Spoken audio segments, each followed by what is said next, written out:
యేసుక్రీస్తు దివ్యమైన, ఘనమైన, బలమైన, సాటిలేని ఉన్నతమైన, మహోన్నతమైన నామంలో మీ అందరికీ కూడా శుభాలు, నా యొక్క హృదయపూర్వక వందనాలు తెలియజేస్తున్నాను.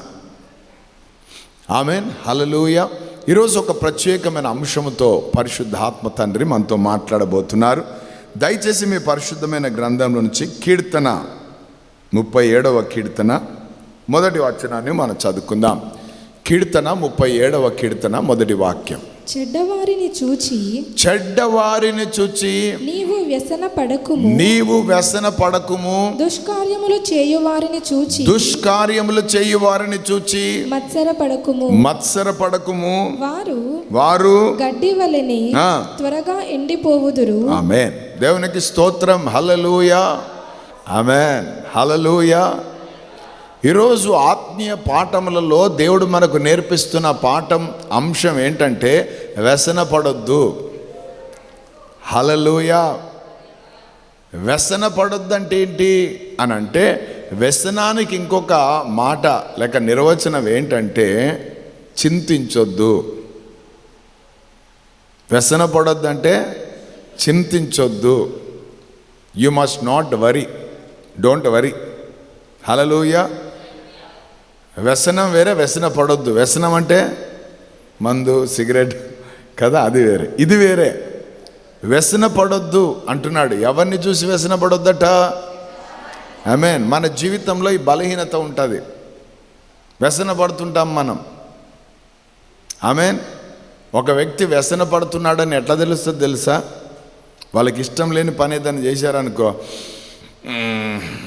అంటారు. అంటే ఊపిరి బైకి పీల్చి అంటారు, కుక్క పిల్లల. అది ఏంటది? వ్యసన పడే దాంట్లో ఒక యాక్ట్ అన్నమాట. హల్లెలూయా. కొంతమంది చిరాకు పడతా ఉంటారు అంటే అదేంది? వ్యసన పడ్డం. కానీ ప్రభు ఏమంటారు? వ్యసన పడొద్దు. ఆమేన్.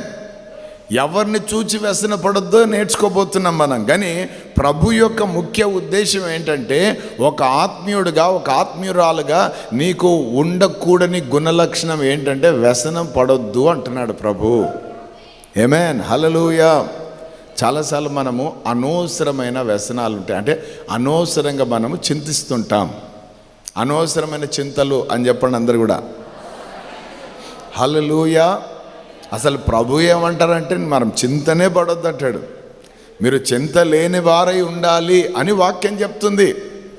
సో ఎట్లుండాలంట? మనమంతా చింత లేని వారై ఉండాలి. అది ప్రభు యొక్క ఆజ్ఞ.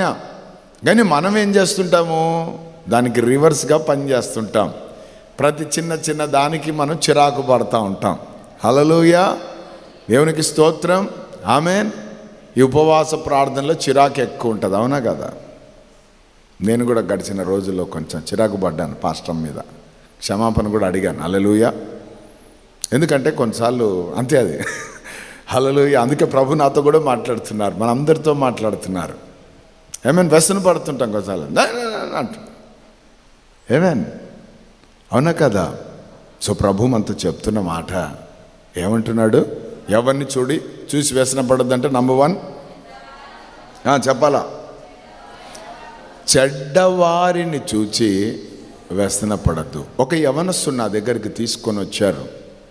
ప్రార్థన చేయండి అన్న, వీడు సరిగ్గా అన్నం తినడం లేదు, సరిగ్గా నిద్రపోవడం లేదు, వీడు సరిగ్గా ఉండడం లేదు, పొద్దున్నుండి సాయంత్రం వరకు ఊరంతా తిరుగుతూ ఉంటాడు, రాత్రి ఎప్పుడో గుర్తుకొస్తే వస్తాడు, లేకపోతే ఆ చెట్ల కింద, చామల కింద ఉంటారు. మేము వాడిని ఎత్తుక్కుంటూ పోయి తీసుకొని వస్తున్నాం. మరి వానికి ఏమైనా పట్టిందో, మరికి ఏమైందో తెలుస్తలేదు, ప్రార్థన చేయండి అన్న అని అంటే, సరే అని బాబు ఇక్కడ రా అని చెప్పి, ఏమైంది నీకు అని అడిగాను. అడిగితే ఏమంటాడు తెలుసా? అన్యాయం పెరిగిపోయింది, లంచాలు ఎక్కువ మంది తీసుకుంటున్నారు, నీతిగా ఉన్నోడికి ఎవరికి న్యాయం జరగడం లేదు, మంచిగా ఉన్నోడు ఎవడు బాగుపడడం లేదు, చదువుకున్నోడు ఇవన్నీ ఎందెందో చెప్తున్నాడు. తీరా ఆలోచన చేస్తే నాకు అనిపించింది, వాడు అవన్నీ చూసి వాడి హృదయం ఏమైపోయింది? కలవరం ఎక్కువైపోయి వ్యసనం స్టార్ట్ అయింది. ఎవరి గురించో ఇప్పుడు ఏమవుతున్నాడు వీడు? చింతపడుతున్నాడు. అసలు వీనికి సంబంధించింది కాదు అది. ఇప్పుడు ఎవరు ఎల్లన్న పుల్లనకు ఉద్యోగం రాకుంటే నీకేందా బాధ? హల్లెలూయా. వాళ్ళు ఒకవేళ వచ్చి అయ్యా నాకు ఉద్యోగం రాలే ప్రార్థన చేయి అట్లా ఇట్లా అన్నప్పుడు అవును కదా అని అప్పుడు బాధపడి చేస్తే అది వేటే. నీకు అసలు తెలియదు, అసలు వాళ్ళు ఎవరో తెలియదు. నువ్వు ఏం పడుతున్నావు? వ్యసన పడుతున్నావు, చింతపడుతున్నావు. కొన్నిసార్లు అటువంటి మన జీవితాల్లో కూడా ఉంటాయి. ఎవరి గురించో ఎవరిదో మనం తెచ్చుకొని పెట్టుకొని ఏం చేస్తుంటాం? Praise the lord. మందిరంలో అంత భక్తి కలిగిలో అనుకుంటే ఇదేందన్న భక్తి లేని వాళ్ళు చాలామంది ఉన్నారు. నాకు చాలా బాధగా ఉంది. అయ్యో అంత అవసరంలే, నువ్వు ఎట్లున్నావు చూసుకో. ఆమెన్. ఆ స్థితిలో పోకుండా చూసుకో. ఆమెన్.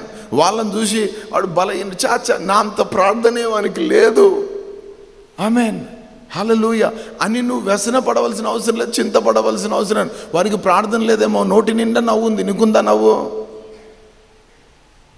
కంప్లీట్ కాదు మనమంతా, ఇంకా పరిపూర్ణులు కాలేదు మనమంతా. నాలో ఉన్నది మీలో లేదేమో, మీలో ఉన్నది నాలో లేదేమో. మనం అందరం కూడా ఎవరని తెలుసా? పరిపూర్ణత వైపు సాగుతున్న వాళ్ళము.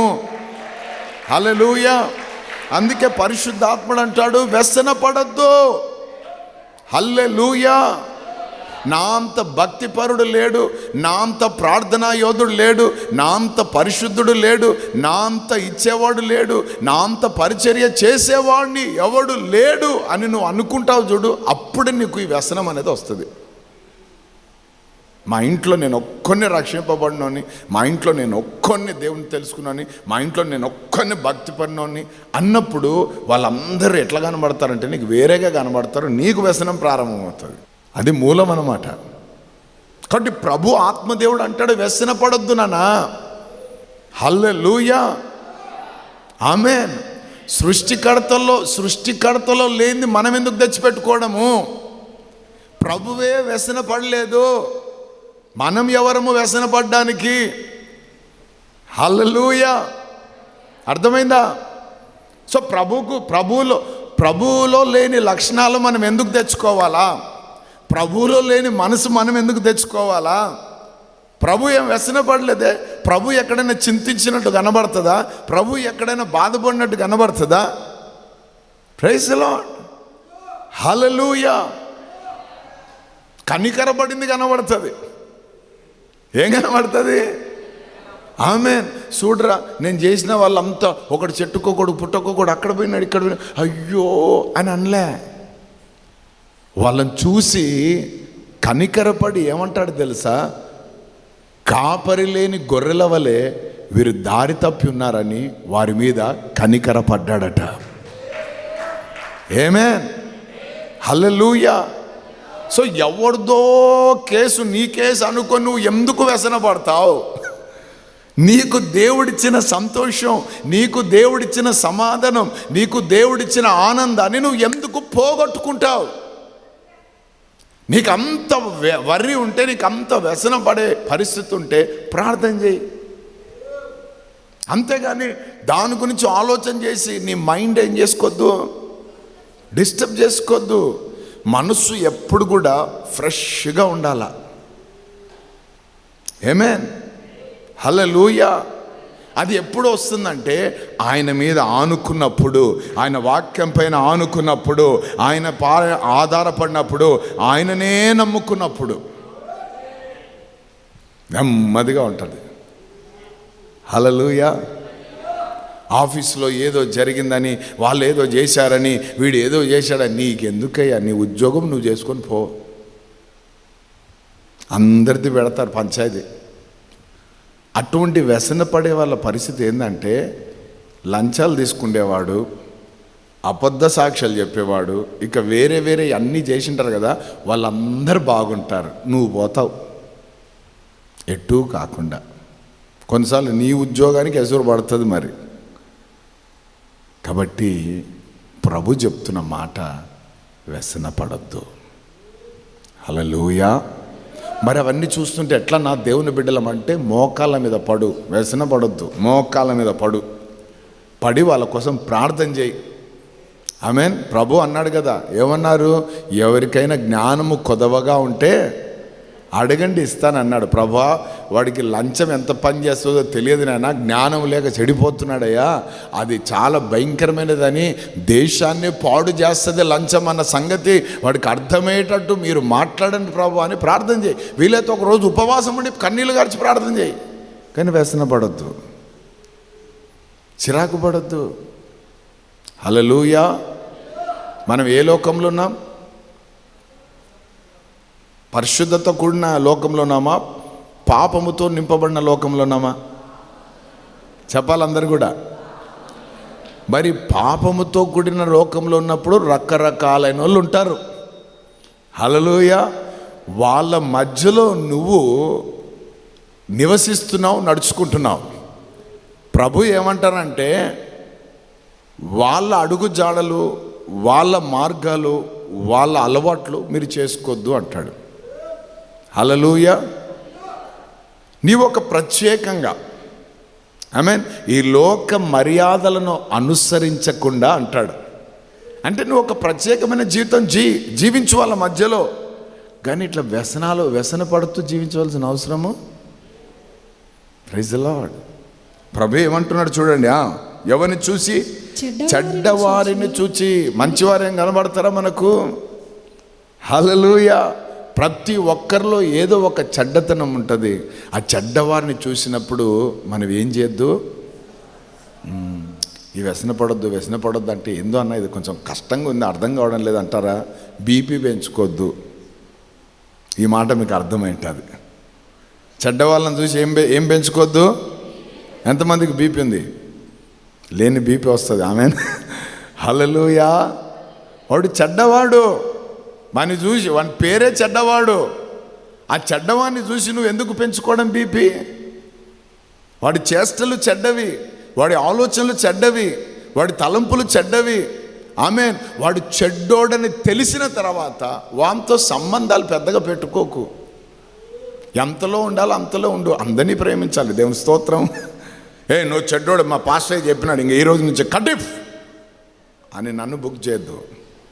హల్లెలూయా. దేవునికి స్తోత్రం. సముద్రానికి ప్రభు ఏం పెట్టాడు?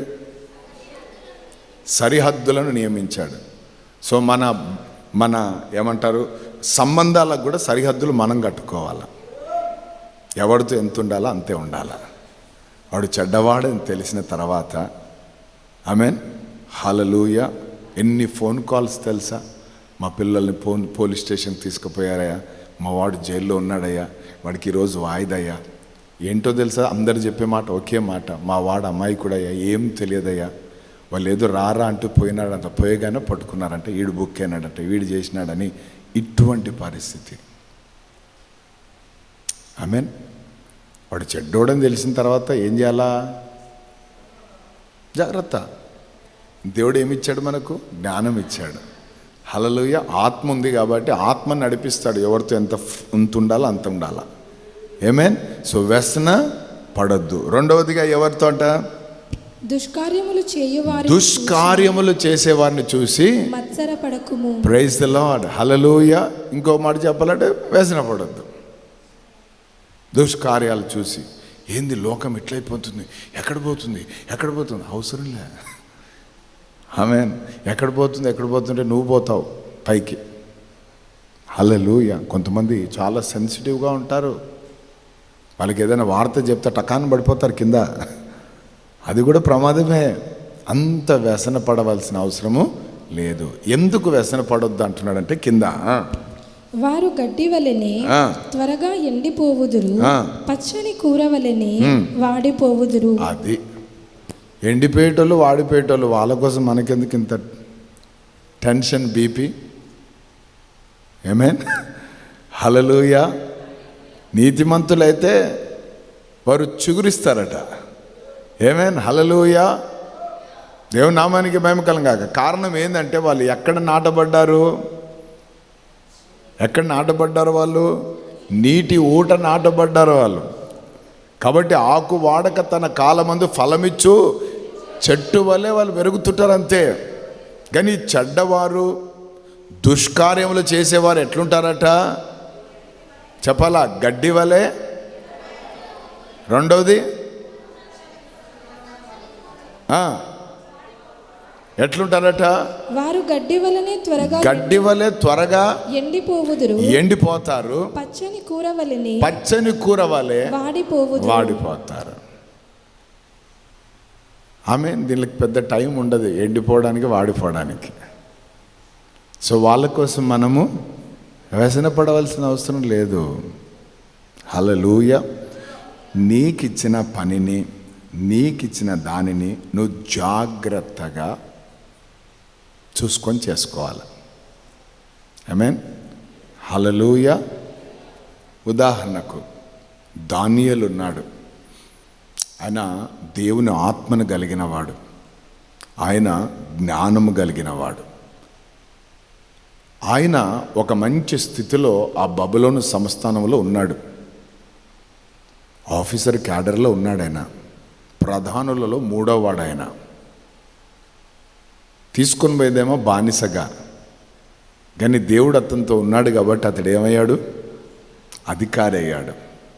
ఆమేన్. హల్లెలూయా. మంత్రి అయ్యాడు. దేవునికి స్తోత్రం.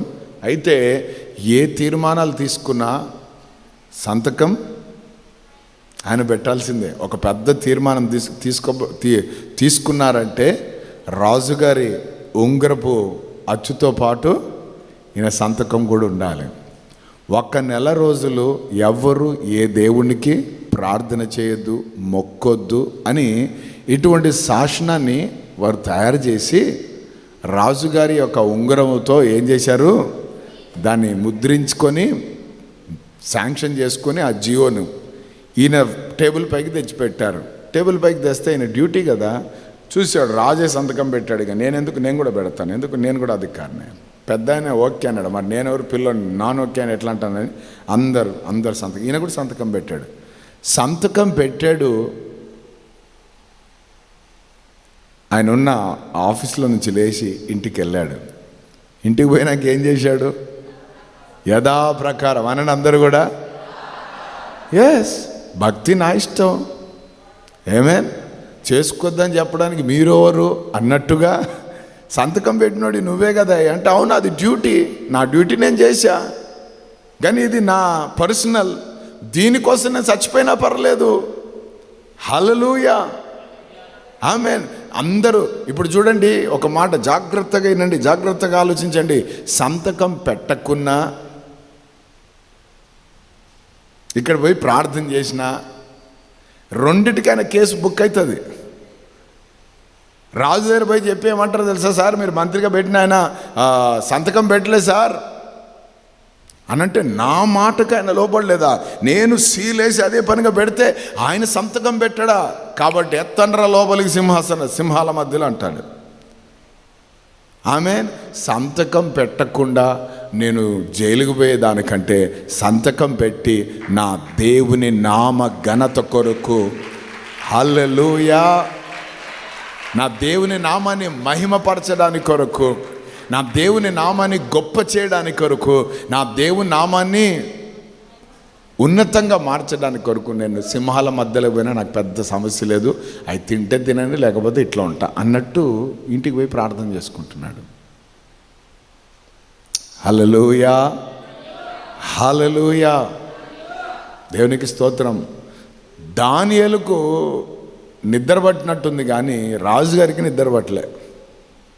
చీకటి ఉన్నప్పుడు వచ్చేసినాడు సింహాల గృహ దగ్గరికి. ఎందుకు? దానియేలు లాంటి భక్తి కలిగినోని, దేవుని ఆత్మ కలిగినోని, దేవునికి ప్రియమైనవన్నీ పోగొట్టుకుంటే మనకు పుట్టగతులు ఉండవురా అని మనకు తెలుసు. అందుకే దానియేలు ఒక ప్రార్థనా జీవితం, దానియేలు దేవునితో నడుచుకున్న జీవితం రాజుకు కూడా తెలుసంటే అతడు ఎంత చక్కటి ప్రవర్తన కలిగిన వాడుగా ఉన్నాడో ఆలోచన చేయండి. మీ ఆఫీస్లో నువ్వు ఎవరో తెలుసా? మీ ఉద్యోగంలో నువ్వు ఎవరో తెలుసా? మీ వ్యాపారంలో మీరు ఎవరో తెలుసా? చర్చిలో ఒక పేరు, అక్కడ ఒక పేరు. ఆమేన్, హల్లెలూయా, దేవునికి స్తోత్రం. నా యోధుడవని వారికి తెలియాలి, నువ్వు యథార్థవంతుడవని తెలియాలి, నువ్వు క్రైస్తవుడవని తెలియాలి. అది తిరిగి జన్మించిన క్రైస్తవుడవని, మారు మనసు పొంది బాప్తిసము తీసుకొని ఆత్మచేత నింపబడి దేవుని సన్నిధిలో, దేవుని మందిరంలో ఒక పరిచారకుడవని వారికి తెలుసుకోవాలా. ప్రార్థన ఉన్న రోజులో వీరు ఎక్కడికి రారు అని వాళ్ళకు తెలియాలా. అటువంటి ప్రభావితమైన బ్రతకాల. బ్రతుకుతే ఒక్కరోజు బ్రతికినా బ్రతకాల. ఈ దొంగ బ్రతుకు ఎన్ని సంవత్సరాలు బ్రతుకుతే ఏముంది? అందుకే దేవుడు మాట్లాడుతున్నాడు, నువ్వు ఎవరో నువ్వు చెప్పుకోవడం కాదు, నువ్వు ఎవరో నీ ఎదుటివాడు చెప్పాలా. హల్లెలూయా. సిన్సియర్ ఆఫీసర్ అండి ఆమె, చాలా సిన్సియర్గా ఉంటుంది. ఆయనకు చెప్పిన పని ఎంతో అంత చేస్తుంది, వెళ్ళిపోతుంది, ఎక్స్ట్రా ఉండదు.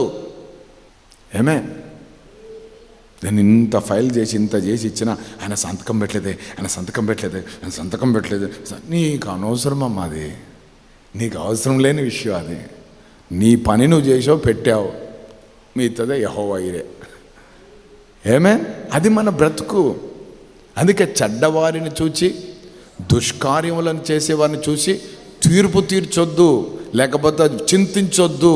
నువ్వు చేయాల్సింది ఎందుకు అని అంటున్నాడంటే, వారు ఎటువంటి వారంటే వాడిపోయేవారు, ఎండిపోయేవారు. సో ఎండిపోయే దాంతో మనకేం పని?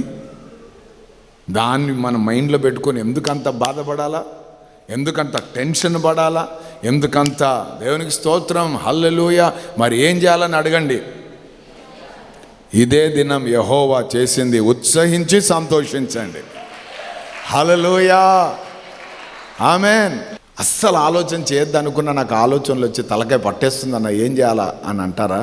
రూమ్లోకి పోయి తలుపులు వేసుకొని ఒక అరగంట సేపు గట్టిగా పాటలు పాడుకో, అన్నీ పోతాయి.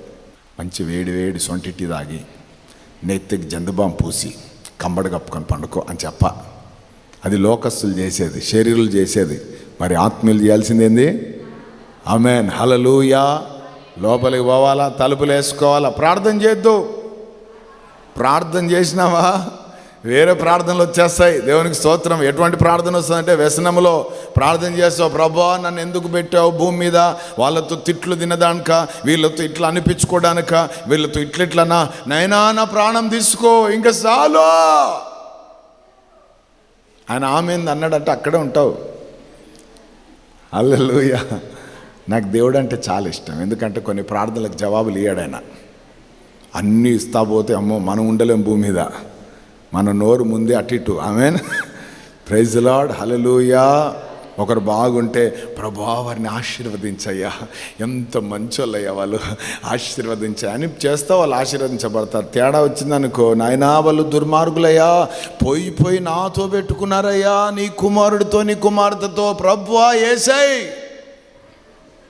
అంటే వేసేసాడు అనుకో, అనవసరంగా ఆత్మ ఎగిరిపోతుంది. హల్లెలూయా. కడి వ్యసన పడొద్దు. ఆమేన్, దేవునికి స్తోత్రం, హల్లెలూయా. తీర్పులు తీర్చాల్సిన అవసరం లేదు మనకు. ఆమేన్. గదుల్లోకి వెళ్ళి తలుపులు వేసుకొని ఏం చేయాలా? హల్లెలూయా, ఆమేన్. కాబట్టి వాగ్దానం చేసిన వాడు నమ్మదగిన దేవుడు. కాబట్టి ఆ నమ్మదగిన దేవునికి కృతజ్ఞతాస్తుతులు చెల్లిస్తూ ముందుకు సాగాలంతే. దేవుని నామానికి మహిమ కలుగును గాక. హల్లెలూయా. దాని తర్వాత చూడండి, దేవునికి స్తోత్రం, 37. మా ఆయన భలే చెడ్డోడన్న, అన్ని పనికిపాలన పనులు చేస్తుంటాడు అని అనొద్దు. దుష్కార్యాలు చేసేటోడన్నా వద్దు, వ్యసననే పడొద్దు. మరి ఏం చేయాలని అడగండి, నవ్వుతా ఉండండి. ఎట్లొస్తుంది అన్న నవ్వు? నువ్వు విమోచింపబడితే వస్తుంది. హల్లెలూయా. వారి నోట్లో నవ్వు పెడతాడట దేవుడు. ఆమేన్. ఎక్కువ నవ్వాలంట ఆరోగ్యం బాగుంటుంది, తక్కువ ఏడవాల. ఆమేన్, హల్లెలూయా, ప్రైజ్ ది లార్డ్. ఇంకో మాట చెప్తున్నాను, ఎక్కువ నవ్వాలన్నాను కానీ అనుకుంటే రాదు నవ్వు. అది ప్రభు కలగజేస్తేనే వచ్చేదా నవ్వు. హల్లెలూయా, హల్లెలూయా. సరే, రెండవది ఎవరిని చూసి, మూడవది ఎవరిని చూసి మనం వ్యసనపడొద్దంట. 7వ వచనం, 37:7. యెహోవా ఎదుట మౌనముగా నుండి ఆయన కొరకు కనిపెట్టుకొనుము. ఆమేన్. తన మార్గమున వర్ధిల్లు వాని చూచి వ్యసన పడకుము. ఆమేన్. దేవునికి స్తోత్రం. ఎవరిని చూసి వ్యసనపడొద్దంట? తన మార్గమునందు వర్ధిల్లు వాణ్ణి. అంటే డెవలప్ అవుతున్న వాళ్ళని చూసి ఏం చేయొద్దు. ఎంత విచిత్రం కదా లోకం. ఒకడు బాగుపడినా చూడలేదు, ఒకడు బాధపడుతున్నా చూడలేదు. హల్లెలూయా. ముఖ్యంగా బాగుపడుతున్న వాళ్ళని చూసి మనం ఏం చేయొద్దు. కారు కొన్నాడంట కారు, ఇల్లు కొన్నాడంట ఇల్లు, పెళ్ళిందంట పెళ్ళి. దేవునికి స్తోత్రం. బా, దేవుని కృపలో ఆయన కారు కొన్నాడయ్యా, ప్రైజ్ లార్డ్. ఓ, దేవుని కృపలో పెళ్ళేదట, హల్లెలూయా. దేవుని కృపలో మంచి ఇల్లట, దేవుని స్తోత్రం. ఇది మన లాంగ్వేజ్, మనం మాట్లాడాల్సిన భాషలు ఇవి. ఆమేన్, హల్లెలూయా, హల్లెలూయా.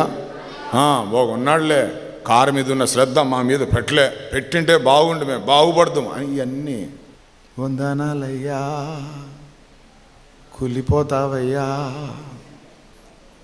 ఆ వ్యసనాలు పడద్దు, అది సైతాను భాష. హల్లెలూయా. యెహోవా ఆశీర్వాదం ఐశ్వర్యం ఇస్తుంది. ఆయన ఆశీర్వాదములకు కర్త. ఒక వ్యక్తి దేవుని సన్నిధిలో ఎంత కూర్చున్నాడో, ఎంత ప్రార్థన చేశాడో, ఎంత కన్నీళ్ళు గార్చాడో, ఆయన ప్రవర్తన దేవుని దృష్టికి ఎంత సంతోషం వేసిందో, మరి అన్నీ ఇచ్చాడు దేవుడు. కీర్తనకారుడు అంటాడు, తన సేవకుల యొక్క క్షేమస్థితిని చూచి ఆయన ఆనందిస్తాడట. లోకం ఏడుస్తుంది కానీ ఆయన ఆనందిస్తాడట. ప్రైజ్ ది లార్డ్, హల్లెలూయా. సైతాన్ గడు ఎటువంటి చిత్రం తెచ్చిపెట్టాడంటే మనసులో, సేవకులు అనేవారు ఎప్పుడు అడుక్కునేటట్టే ఉండాల, ఎప్పుడు చినిగిపోయిన బట్టలే వేసుకోవాలి, నలిగిపోయిన బట్టలే వేసుకోవాలా, అరిగిపోయిన పారాగోన్ బాట చెప్పులు వేసుకొని తిరుగుతుండాల. వా, ఏం సేవకుడా, ఎంత దీనుడయ్యా ఆయన. ఓయమ్మా, ఆమేన్, హల్లెలూయా. మళ్ళీ అద్భుతం చెప్తాయినండి. సరే, ఆ స్థితిలో ఉండి సేవకుడు నిలబడి వాక్యం చెప్తారా, మళ్ళీ వినరు. ఆయనకే ఏమీ లేదు, ఆయన చెప్తే ఆయనే పెద్ద దరిద్రంగా ఉన్నాడు పరిస్థితి. ఈ దరిద్రమైన పరిస్థితుల్లో దేవుడు నిన్ను ఆశీర్వదిస్తాడంటే నీకు లేవు, నాకెక్కడ వస్తాయి బాబు.